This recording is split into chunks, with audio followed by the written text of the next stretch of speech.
The views, thoughts, and opinions expressed in this episode are that of the guest and host and do not necessarily reflect the values of sponsors or other associated organizations.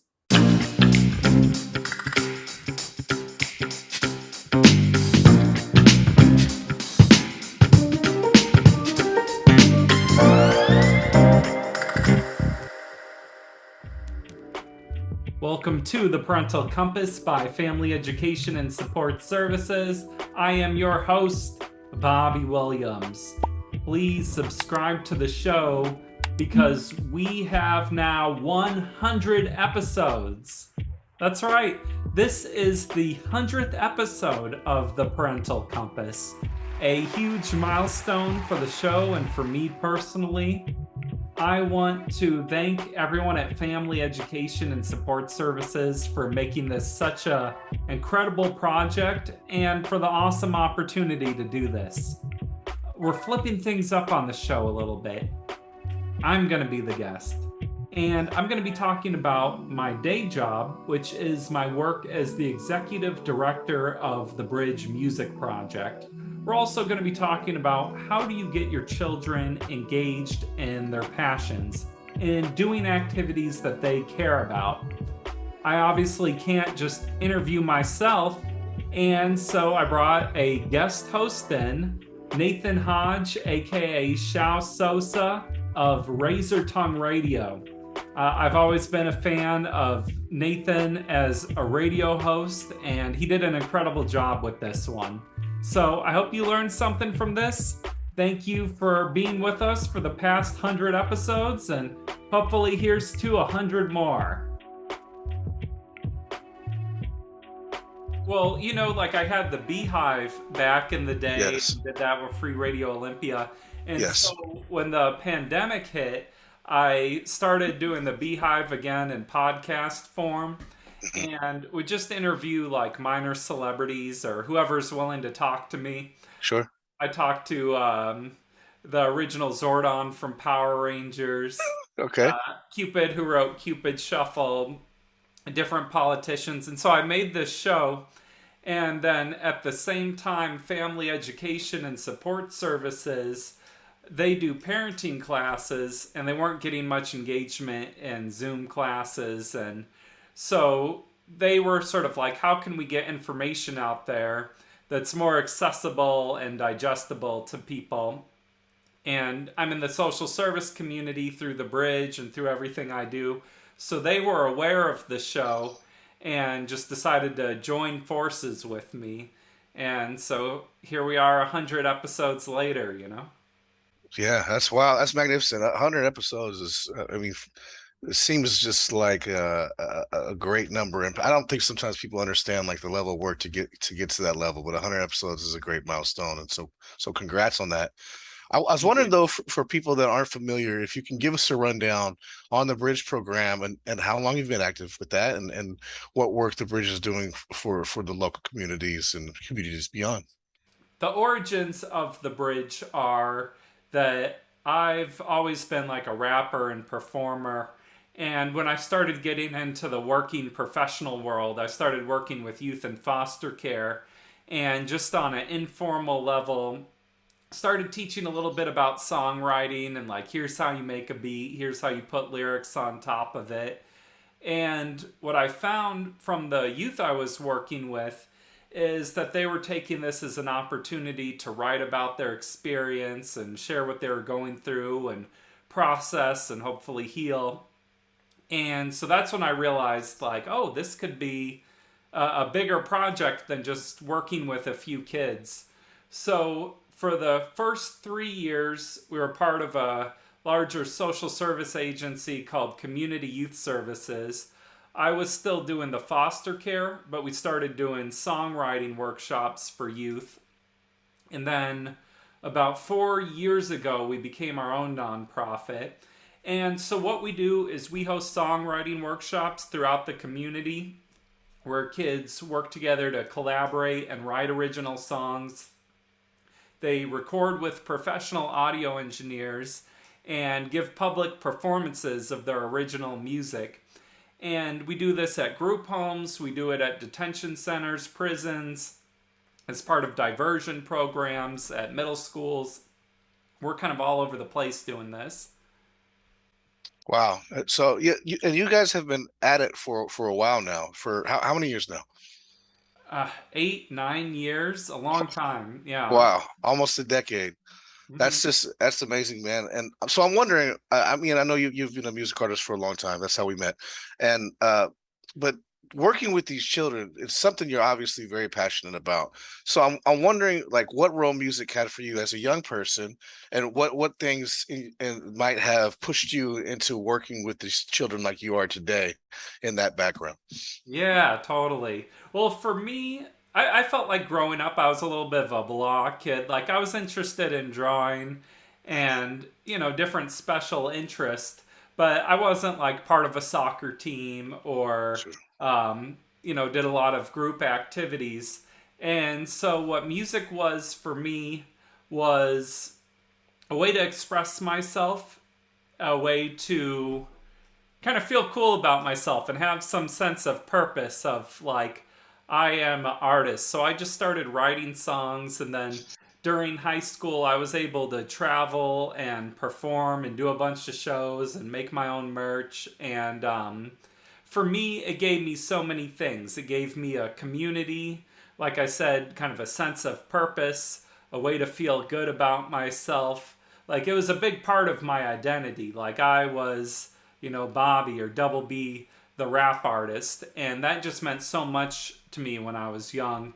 And so that's a big part of the mission of the organization is to pass along all the great things that I got from music as a young person to the next generation. Sure. So, I mean, music is the focus of like I don't know if curriculum is the right word, but for the program that you guys are giving to these youth that you come across that are in the program, but it's much bigger than that, obviously, right? What are some of the things beyond music that these kids are going to learn in this program? Well, I think the biggest piece of it is that we're a community.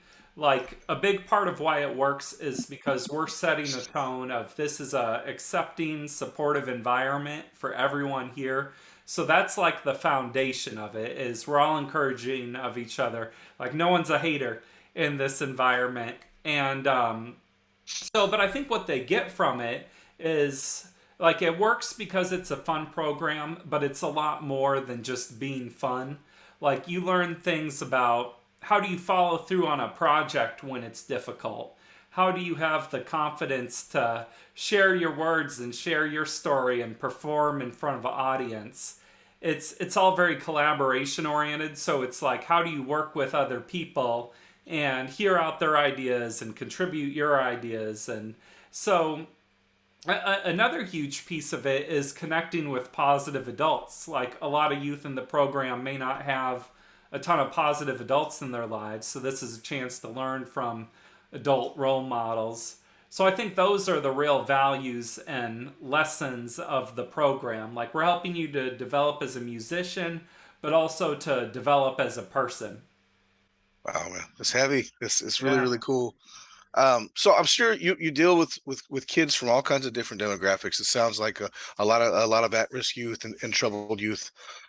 Some kids like that are obvious like natural centers of attention and natural kind of stars, so to speak. There's probably a lot of kids that are definitely, and you've actually mentioned that in some of the things you just talked about, the kids that have a problem with how they engage public audiences and how they are able to kind of express themselves. For your parents listening to this show, what if they have a child that's really disengaged and doesn't like to get out and do things? How do you tap into that and get them to break out of that show? Well, that's huge. And I think that's a lot of kids, especially coming out of the pandemic, too. Like, Yeah, we've missed out on a lot of social skills of the last 2 years, and everyone's still playing catch up. And we're just not as public of people anymore, in a way. yeah, Like we were talking about just big groups of people and those sort of things. So, what I would advise to parents if you have a child that you're having a hard time getting them active is just get them to try out things like try this out for a week. Like we're going to sign you up for this camp and do it for 3 days or do this, and just the more you can expose them to different things, the more they can hopefully tap into one of those, or try to really figure out what they're tapped into. Like if they're really into drawing, is there an art class in the community that they can do? Maybe they want to learn how to make puppets. There's like a whole range of stuff they could get into. So just giving them those opportunities, and maybe they don't like going the first time, but it's like try it for 3 days. And I think that makes a big difference. Just exposure and keying into what they're into and trying to push them along with that. Sure. You spoke earlier about kind of kids that might not have parents that are good role models for them, but maybe they have parents that are trying, but don't really connect well with the child. And I was wondering if you flip what we were just talking about, and you might have a child that's really passionate about music or creation in general, but the parent might not be connected to music, or even this is very common, the preferred genre of that child's music. Do you have any kind of advice on how to work those things out and how to kind of still bridge that gap? Yeah, that's tough because not every community is going to have like a hip hop, we're going to teach you to rap Yeah, program in yeah. it. So there's a lot of ways to get started. Like if they're into music, there's a program called Soundtrap that you just go to, I think, soundtrap.com, Okay. and it's online, and you can like make beats and record yourself on Soundtrap, which is pretty cool. I would just search for like what's out there in the community. Like, do they want to learn guitar lessons? A lot of music stores will donate instruments. Like, if you're a family that maybe you can't afford an instrument, you could submit a request to the local music store to get an instrument donated. And so just being resourceful and seeing what's out there, and hopefully there's something. Like there's all types of communities there, but even if you just know someone, maybe you know someone from church where they have a son that's into rapping and you want them to mentor your kid. It's just the more lines you cast out, the more you're going to find something. And just trying is a huge difference. And like a lot of the youth I work with, they've been in foster care or incarcerated. And, that doesn't mean their parents don't love them. Yes. So, 100%. mhm. 100%. Yeah, I think just putting the effort out there is like a key difference maker. Yeah, I speak to a lot of my colleagues about just with parenting, presence is probably 65% of the whole thing. Just being there and trying, like you said. Um, you're speaking about community and different communities. Can you tell us about the community around the bridge itself? Yeah. So anyone can be part of the program. Like we do community workshops where whoever wants to sign up can sign up, 14 to 21 years old. But we try to target our outreach towards youth who have had major challenges in life. So we get referrals from case managers, from probation officers, therapists, social workers, school counselors. So those are who we're trying the hardest to serve. And we also do that by bringing the program into detention centers and things like that. So anyone can be part of it, but we're making an extra effort to reach kids that don't normally get included in these types of programs. Sure, absolutely. The ones that need it the most. Can you give listeners right now an example, maybe perhaps of a big moment or moments that you've seen in one of your kids' time in the Bridge program, and how that shows how music and perhaps creation in general are powerful things in molding youth and healing old ones? A kid I think of, Mike, who's been a guest on this show before. Okay. I knew him when he was 14 years old, and he was living in a group home that I worked at, and was like a very rambunctious, like high energy kid. And he spent a lot of his teenage years like in foster care and in group homes and different foster homes. And then when he turned 18, he was homeless for a while. But he also was a consistent presence in the program. And I felt like as he improved as an artist, he also developed as a person and was maturing. And now he's doing great where he has a consistent job, he has an apartment, he has a car, he pays his own bills.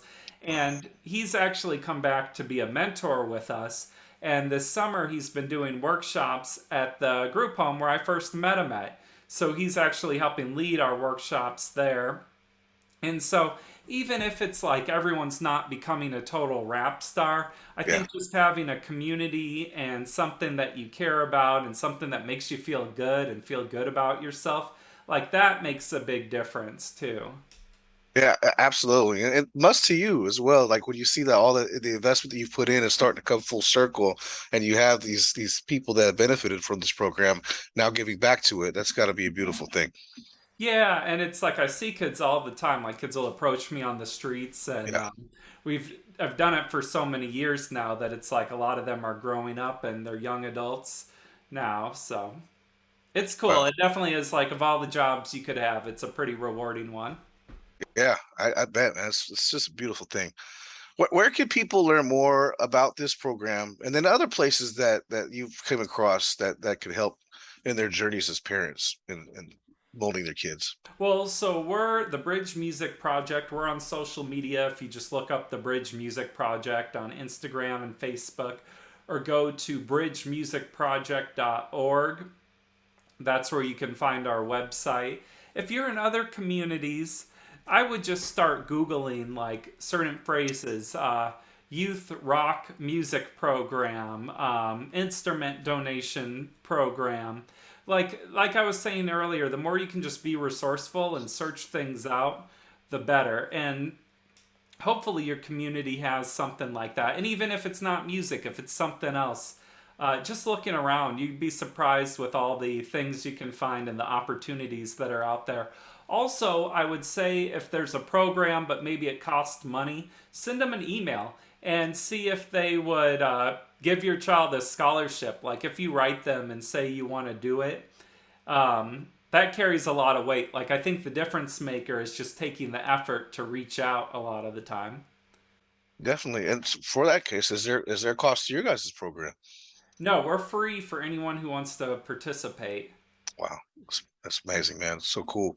Yeah, a lot of grant writing. Yeah, a lot of credit writing. Yeah. So, I mean, is there ways that listeners that could help contribute to you guys' program?